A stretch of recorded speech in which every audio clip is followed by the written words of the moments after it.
मैं उसे मुश्किल ही से भूल सकूंगा। वह ऐसी ज्यादती की मुस्तहिक नहीं थी। मैं तुमसे अपने इस सलूक की मुआफी चाहती हूँ। गजाला ने जल्दी से कहा, सही या गलत? जो होना था वो हो गया। नादरा इस वक्त रहीम यार खान में मजे कर रही होगी। अब उसका जिक्र बेसूद है। आओ, मैंने अपनी जगह छोड़कर सुल्तान शाह को दावत दी। हम एक चक्कर लगा कर आते हैं। कहाँ? उसने भार सा मुंह खोल कर हैर से पूछा। बस मेरे साथ चले आओ, काले उकाब का घोंसला देख कर आते हैं। वो खुश हो गया। मेरे इस प्रोग्राम पर वीरा भी कोई तारुज नहीं कर सकी, लेकिन यह ताकीद जरूर कर दी उसने कि मैं दूर ही दूर से उसका घर देखाऊं, इससे किसी किस्म की छेड़छाड़ की इब्तिदा न करूं। फ्लैट से रवाना होते हुए मैंने जेफ मिलर से छीना हुआ अपरेटिस वीरा की तहवील में दे दिया। वैसे शब्दों के इस्तेमाल से बखूबी वाकिफ थी। उसे उम्मीद थी कि रात होने तक इस पर कोई न कोई पैगाम जरूर सुना जा सकेगा। सुल्तान शाह ने नीचे पहुंचकर गैराज से गाड़ी निकाली और हम दोनों खामोशी से अपनी नई मुहिम पर रवाना हो गए। सनसेट बुलेवार्ड के तकरीबन आखिरी सिरे पर सुल्तान शाह ने कार दाएं तरफ मोड़ ली, क्योंकि हम फेज नंबर 2 में डिफेंस क्लब के कुर्बो जवार ही में जाना चाह रहे थे। इस इलाके में सड़कों और गलियों में किसी से रहनुमाई की उम्मीद नहीं थी, इसलिए मैं दिन के उजाले का फायदा उठाकर हाथों पर लगी हुई नेम प्लेटों पर मकानात के नंबर पढ़कर सुल्तान शाह को रास्तों के बारे में हदायत देता रहा और आखिरकार हमको अपनी मंजिल बहुत करीब महसूस होने लगी। सुल्तान शाह ने कार की रफ्तार बहुत धीमी कर ली। वो इलाका खासा सरसब्ज और रचा बसा नजर आ रहा था। सड़क पर इक्का दुक्का अफराद ही नजर आ रहे थे, लेकिन फिर भी वहां वीरानी का एहसास नहीं हो रहा था। आखिर हम इस मकान के सामने पहुंच गए जिसका नंबर अव्वल खान ने दिया था। मकान के बंद फाटक के बाहर एक तनुमंद चौकीदार मुस्तद अंदाज में खड़ा हुआ था। जली खिड़की के खुले हुए हिस्से में से मुझे अहाते में बंद बाड़ी वाले एक ट्रक की झलक नजर आई जिसका मुंह फाटक की तरफ था। वहां इक्का दुक्का अफराद भी मौजूद थे। रिंगती हुई गाड़ी में से मैं बस इस कदर देख सका और एक अंदेशे से मेरे दिल की धड़कनें तेज हो गईं। ब्लैक खाक की कमीनगाह में ट्रक की मौजूदगी का यह मतलब भी हो सकता था कि वह वहां से कूच कर रहा था। इस मकान में गड़बड़ महसूस हो रही है। आगे चलकर गाड़ी को एक बगली सड़क पर मोड़ते हुए सुल्तान शाह बुड़बुड़ाया। वो मुझे किसी एयरलाइन का बंद कार्गो ट्रक मालूम हो रहा था। ये तुम कैसे कह सकते हो? मैंने बेसाख्ता पूछा। मुझे तो इस ट्रक पर किसी एयरलाइन का नामो निशान नहीं नजर आया। निशान वगैरह तो मुझे भी नजर नहीं आया। बस इस पर निगाह पड़ते ही एयरपोर्ट के एप्रन पर दौड़ने वाले ट्रक याद आ गए थे। इसके करीब कुछ नकलो हरकत भी हो रही थी। उसने वजाहत करते हुए कहा, इसका मतलब है कि वो इस घर से नहीं बल्कि शहर ही से रखते सफर बांध रहा है। मैंने पुरतशवीश लहजे में कहा, अगर हमने दोबारा इधर का चक्कर लगाया तो बाहर खड़े हुए चौकीदार की उकाबी नजरों से नहीं बच सकेंगे। दोबारा उधर जाना मुनासिब नहीं होगा। मुश्तबा कार की मौजूदगी की खबर पाते ही ब्लैक आग चुकन्ना हो जाएगा। मेरा ख्याल है कि इस वक्त हम बहक रहे हैं। जनसानियों के गौर के बाद मैंने चौंक कर कहा, ये तुम अपने बारे में कह सकते हो? मैं तो बिल्कुल ठीक ठाक हूँ। वो बेपरवाही से बोला, अबे अहमद वो अमेरिका से आया हुआ है, कोई मकामी नहीं है। उसे नकल मकानी के लिए इतने बड़े ट्रक की क्या जरूरत है? एक सूटकेस और ज्यादा से ज्यादा एक ब्रीफकेस उठाकर कहीं भी जा सकता है। हाँ, ये तो तुम ठीक कह रहे हो। वो खिफत और कदरे हैर से बोला, इस ट्रक में वहां यकीनन किसी किस्म का साजो सामान आया है जो पूरी राजदारी से उतारा जा रहा है। हेरोइन से भरा हुआ ट्रक तो नहीं हो सकता। वो बेजबारी से बुड़बुड़ाया। हेरोइन से भरा हुआ एक ब्रीफकेस भी लाखों डॉलर की मालियत रखता है। ये यकीनन कोई भारी सामान है जिसकी राजदारी नकलो हरकत के लिए बंद आहिनी बाड़ी वाले ट्रक की जरूरत महसूस की जा रही है। ये कैसे पता चलेगा कि ट्रक कुछ लेकर आया है या यहाँ से लेकर जा रहा है? वो मुतफक्किर नजर आने लगा था। हमें थोड़ा सा वक्त बर्बाद करना पड़ेगा, मैंने सोचते हुए कहा। हमें किसी ऐसी जगह रुकना चाहिए जहां से हम ब्लैक हाक के मकान पर निगाह रख सकें और फिर ट्रक के बाहर निकलते ही इसके पीछे लग जाएं। ट्रक की कमानियों का झुकाव लम्हा भर में पूरी पोजीशन वाजे कर देगा। खाली ट्रक दूर से पहचाना जाता है। तुम ठीक कह रहे हो, उसने गाड़ी घुमाते हुए कहा। इस तरह हम ट्रक का नंबर और नामो निशान भी देख सकेंगे। अगर ट्रक का ताकुब किया जाए तो इसकी मंजिल का सुराग भी लगाया जा सकता है। देखना होगा। मैंने रिस्ट वॉच में वक्त देखकर मुस्तरबाना लहजा में कहा, हमें हर हाल में 8 बजे से पहले फ्लैट पर वापस पहुंचना है। ट्रक जल्द निकल आया तो इसका पीछा भी कर लेंगे। ब्लैक आग के घर के आगे से होकर आने वाली सड़क जिस मकाम पर एक राह से मिल रही थी, वहां दाहिनी तरफ इलाके को पानी फराहम करने वाला पंप हाउस और कंक्रीट का बहुत बुलंद ओवरहेड टैंक मौजूद था। इस वक्त टैंक के साए में 2 मजदूर नुमा अफराद बैठे बातें कर रहे थे। सुल्तान शाह ने इसी सायादार मकाम पर गाड़ी इस तरह खड़ी की कि ब्लैक आग के घर की तरफ जाने वाली सड़क दूर तक साफ नजर आ रही थी। सुल्तान शाह ने इंजन बंद करके अपनी तरफ का दरवाजा खोल दिया। मैंने सिगरेट सुलगा ली। वहां पर किसी किस्म का शक व शुबा नहीं किया जा सकता था। देखने वाले ज्यादा से ज्यादा ये समझते कि कोई ड्राइवर अपने मालिक की लाइलमी में वहां रुककर अपने किसी दोस्त से गपशप लड़ा रहा है। इंतजार का लम्हा शुरू होते ही वक्त की रफ्तार गोया यकलख्त सुस्त पड़ गई। सूर्य धीमे धीमे मगरिब की तरफ झुकता जा रहा था। बुलंदोबाला टैंक और दरख्तों के साए दराज होते जा रहे थे। भिखारी और सबर जमा इंतजार में वक्त गुजारने के लिए हमारे पास बेसरोपा बातें करने के सिवा कुछ नहीं रहा था। 6 बजे तक हम दोनों पर भरपूर बेजारी हमलावर हो चुकी थी। सुल्तान शाह बार बार मुंह फाड़ कर चमाइयां ले रहा था। इसे चाय की शदीद तलब ने सताया हुआ था। सब्जे की वजह से अभी से फिजा में मच्छर मंडलाने लगे हैं। अंधेरा फैलने के बाद इनके कौल के कौल हमारे ऊपर हमलावर हो जाएंगे। आखिर हम कब तक यहाँ बैठे रहेंगे? कम से कम 7:30 बजे तक। मैंने उसे अपना फैसला सुना दिया। मच्छरों से खौफ आ रहा है तो गाड़ी के दरवाजे और खिड़कियां बंद कर लो। मैं तुम्हारी सहल पसंदी की वजह से हाथ आया हुआ एक मौका नहीं गंवा सकता। सहल पसंदी?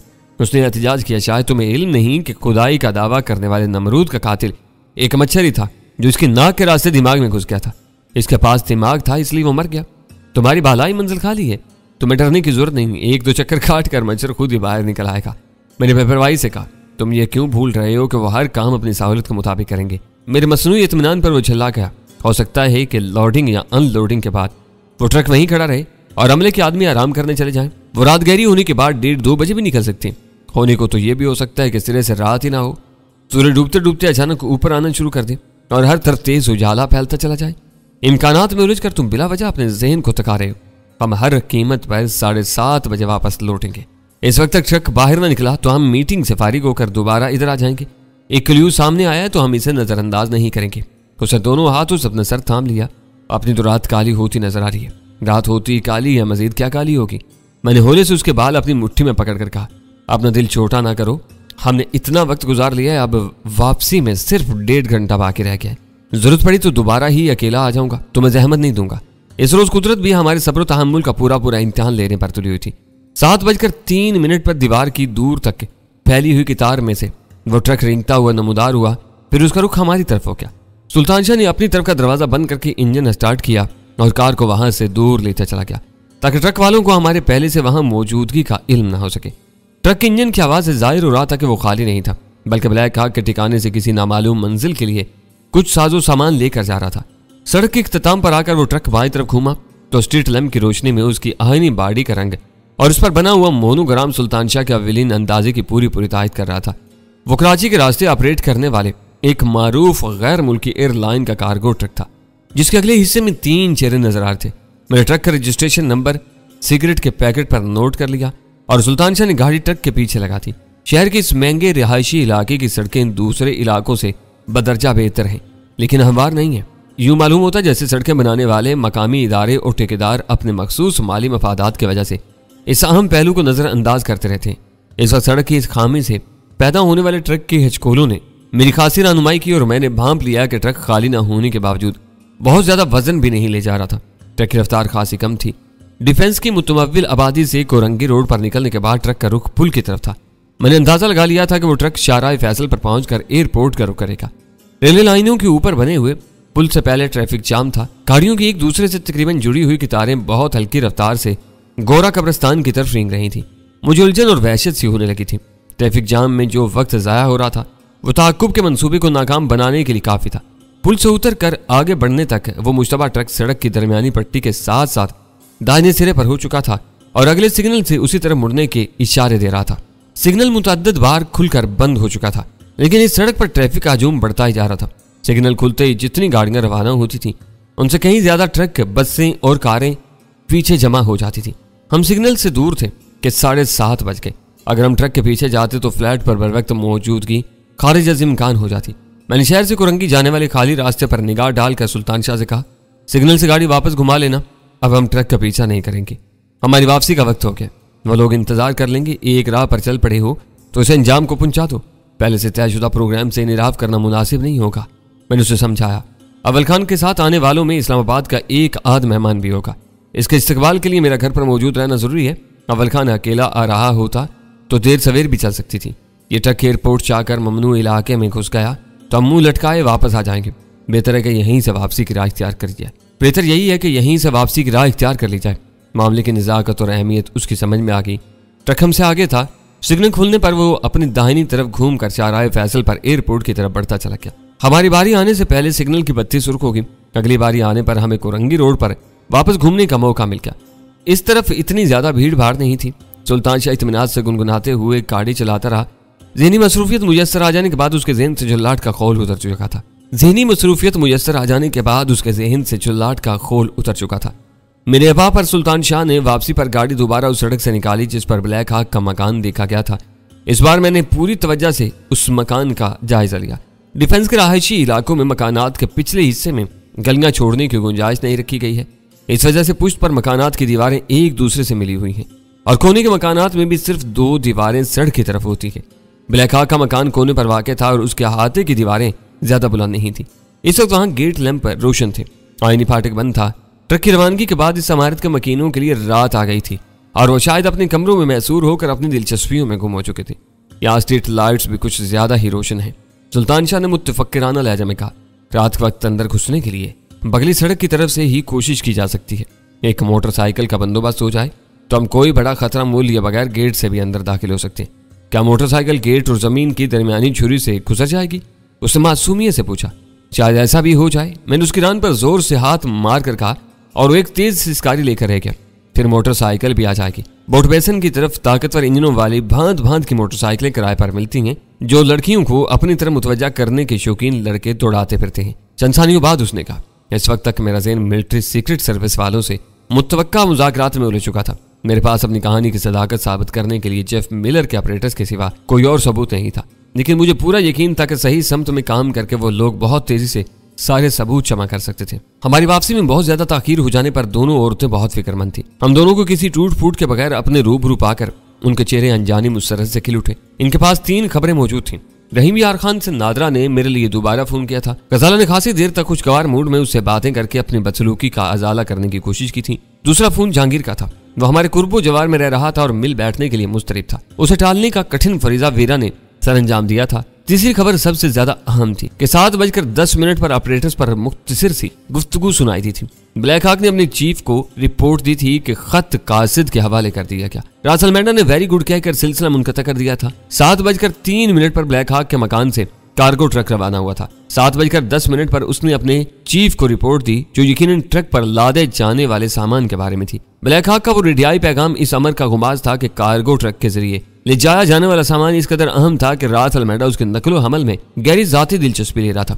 वो क्या सामान हो सकता था, इस बारे में मेरा ज़हन कोई जवाब देने से कासिर था। मामलात में पेशरफ्त जरूर हो रही थी, लेकिन इस वक्त तक कोई वाज़ेह सूरत-ए-हाल सामने नहीं आ सकी थी। हमारी सारी मालूमात गैर मरबूत मुंतशिर सी थी, जैसे किसी पहेली के कुछ इशारे हों के 9 एटमी बिजली घर, मतरूक और जेर इस्तेमाल फिजाई रास्तों के नक्शे, आर्क के जनरल भटनागर की दिलचस्पी और आखिर में ब्लैक हॉक के घर से मुश्तबा सामान के मुंतकिली। इनमें एटमी बिजली घर का ख्याल में ज़हन की पैदावार था और इसी ने पूरी तस्वीर को बहुत गंभीर बनाया हुआ था। रासल मैडा की सरगर्मियों में से कैनोब का जिक्र हज़फ कर देने के बाद इन लोगों की सारी सरगर्मियां अमूमी नौयत की दहशतगर्दी और साजिश के जुमरे में आ जाती थी। मैं इन लोगों को बातों में उलझाकर वहां से उठा और वीरा के कमरे में चला गया। इस वक्त मुझे अपने आसाब को मामूल पर लाने के लिए अचानक ही शराब की तलब महसूस हुई थी। मेरे तनिस्ब में वीरा के कमरे में मेरी तलब का कुछ न कुछ सामान मौजूद होना चाहिए था। मेरे दिल में बादा नोशी की ख्वाहिश एक तवील वक्फे के बाद उभरी थी और इतनी शिद्दत से उभरी थी कि मैं इसकी तकमील के लिए मुस्तरिब हो गया। वीरा के कमरे के कैबिनेट में डंपल की 2 सहरुखी बोतलें मौजूद थी। हर बोतल का हर रुख डंपल या नुमाया से चाहे गब गब का मंजर पेश कर रहा था। शीशे के इन शफाफ गड़ों के पीछे ठहरा हुआ तिलाई सियाल मौजूद था। मैनोशी से कई हफ्तों की मुसलसल किनारकशी के बाद इस ख्वाहिश से मगलूब होने के बावजूद मेरे ज़हन में यह ख्याल आया कि गजाला को मेरे शौक की इस तजदीद की भनक नहीं मिलनी चाहिए। मैं मैनोशी से ताइब हुआ था, ना मैंने इस बारे में गजाला से कोई वादा किया था, लेकिन फिर भी मैंने लपक कर वीरा की ख्वाबगाह का दाखिली दरवाजा अंदर से बुलेट कर दिया। वापस आकर सुरात से एक बड़ा गिलास तैयार किया। अल्कोहल की तेजी को मारने के लिए ठंडे पानी की बोतल कमरे में मौजूद थी। मैंने इतनी बेसब्री से वो गिलास पै दर पै खूंटों में अपने मेदे में उतारा कि अपने नजीदेपन पर मैं खुद मुस्कुराए बगैर नहीं रह सका। वो तीनों ब्लैक हॉक के घर से रवाना किए जाने वाले सामान की नोयत पर इस जोरों शोर से बहस में उलझे हुए थे कि उन्हें इस वाक़े की हवा भी नहीं लग सकी। मैंने उसी गिलास से सादा पानी के चंद घूंट लिया और सिगरेट सुलगाकर वीरा के कमरे से बाहर निकल गया। तेजी से मेदे में उतरने वाली अल्कोहल ने मेरे ज़हन पर सरूर की लहर तारी कर दी थी। मैं इन तीनों से अलग थलग एक सोफे पर नीम दराज हो गया। मेरी समझ में नहीं आ रहा था कि मैंने अपनी इस वक्त की मैनोशी को गजाला से पोशीदा रखने की इस्तरारी कोशिश क्यों की थी। डोरबेल की आवाज ने मुझे चौंका दिया। मेरी निगाहें बेख्तियार वाल क्लाक की तरफ उठी। बासूइयां 8 बजा रही थी। अव्वल खान अपने मेहमानों के साथ प्रोग्राम के मुताबिक आई पहुंचा था। गजाला दरवाजा खोलकर इन तीनों को ड्राइंग रूम में ले आई। अव्वल खान वाकई बहुत झटक गया था। उसके सर्द चेहरे पर नकात नुमाया थी। दूसरे मेहमानों के एहतराम में उसने सिर्फ हाथ मिलाने पर इक्तफा किया। उसके साथ आने वाले दोनों अफराद कसरती जिस्म और मतवसत कामत के मालिक थे। कुशादा पेशानियों के नीचे उन दोनों की आंखें बहुत नुमाया थी, शफाफ, चमकदार और मुस्तरिब आंखें जो लम्हों ही लम्हों में अपने मुखातिब के बातिन में झांक लेने की आदि मालूम हो रही थी। इनमें से गंदमी रंगत वाले के हाथ में ब्रीफ केस झूल रहा था। साफ रंग वाला बिल्कुल खाली हाथ था और दोनों में सीनियर मालूम हो रहा था, कर्नल अशफाक और मेजर गौस। अव्वल खान ने इन दोनों का बारी बारी तारुफ कराते हुए कहा, हम सब बारी बारी एक दूसरे से गर्मजोशी से हाथ मिलाने लगे। अव्वल खान इन दोनों से मुखातब होकर बताता रहा, ये डैनी की बेगम गजाला है, ये वीरा लाइड और ये सुल्तान शाह। मैंने उन लोगों को बैठने की पेशकश की। गजाला खामोशी से खिसक गई। वीरा वहीं जमी रहने के मूड में थी, लेकिन अव्वल खान ने खूबसूरती से उसे टाल दिया।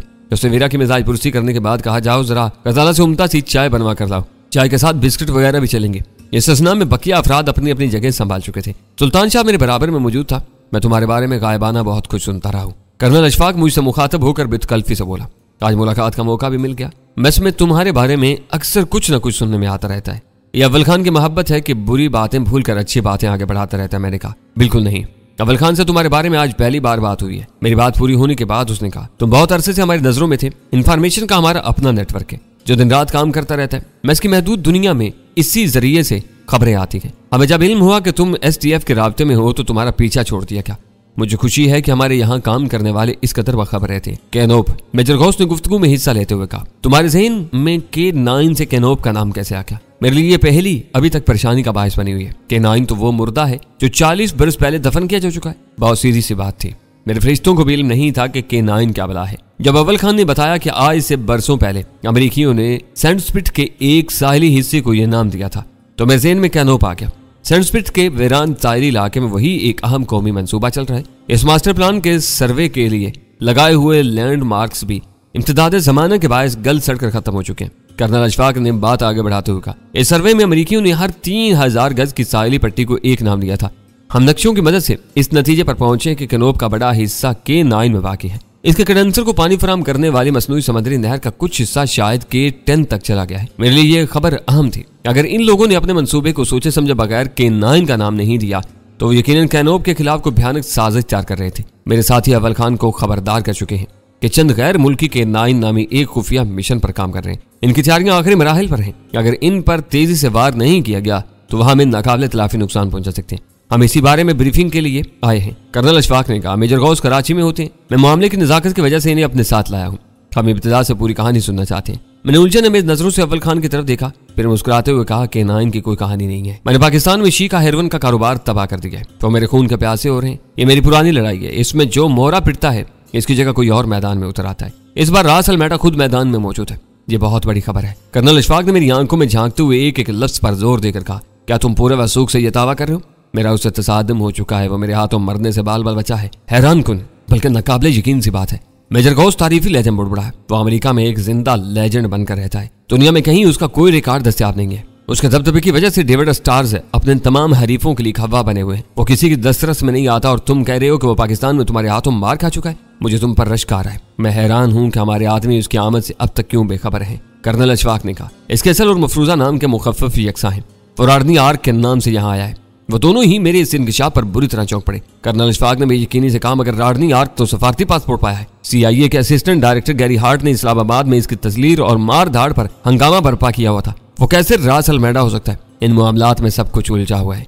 अब बैनुल अक़वामी मुजरिमों को सफारती तहफ़्फ़ुज़ देकर पाकिस्तान भेजा जा रहा है। राडनी आर्क या रास अल मैडा मेरे लगाए हुए जख्मों से हरासा था और गैरी हार्ट भी अब CIA का अफसर नहीं है। और यहाँ रास अल मैडा की बिछाई हुई बसात का हकीर सा मोहरा है। ये कैसे हो सकता है? इस्लामाबाद में उसे पूरा प्रोटोकॉल दिया गया था। वो अमेरिका से रवाना हुआ तो CIA का असिस्टेंट डायरेक्टर था। पाकिस्तान की सरजमीन पर कदम रखते ही वो अपने मनसब से महरूम होकर रास अल मैडा की तहवील में चला गया।